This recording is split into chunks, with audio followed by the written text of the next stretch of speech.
And I think to talk about that, requires us to at least say something briefly about, well, what is the human condition and where it's going? And I think the quickest way I can think of right now of saying that is of addressing that is that the proposal, I think, of all the main of all the great spiritual traditions of the human race is that life is not random, but that there's purpose and direction behind it. That purpose and direction has been conceived in very different ways in different cultures in different times. Sometimes in a sense, in very polytheistic terms, you have a whole group of gods representing different virtues, all working at cross purposes to each other in some ways, like the Greek gods. In a kind of story-like fashion, you have a very monotheistic way of thinking about things, like in the Hebrew, in the Judeo-Christian Islamic tradition. But ultimately, these ways of thinking about the divine all have behind them a similar undergirding conceptual framework about the world, that it's not random, but that there's law and order behind all the processes that we see,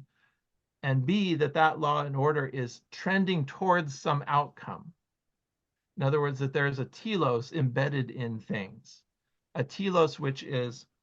clearly invisible to modern physics, which only sees entropy really on the largest scales. When you look at the movement of stars and galaxies and everything over the course of billions of years, the through line that you can see mathematically is the through line of increasing entropy. And if you extend that through line enough billions of years into the future, you run out of nuclear fuel to run stars, and everything goes dark, and you end up with a kind of thermal heat death of the universe. I think the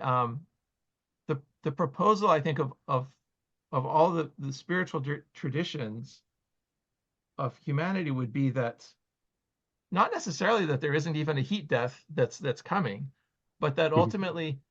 superimposed upon this undeniable chaos that's the kind of background noise of our existence, there's also a principle of order which, like it or not, and choose to participate in it or not, as individuals or as societies, that principle of order is something that we can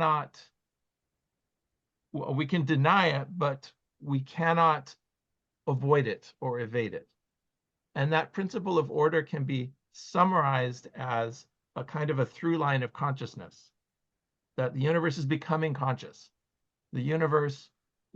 wants to become aware. The universe is constantly in a process of waking up to itself, ultimately. And all of human life, all of the evolution of life on this planet, and the physical evolution of the universe, all three of those can be seen as having this through line behind them of amidst the background noise of chaos and entropy, there is a through line of consciousness which emerges and which develops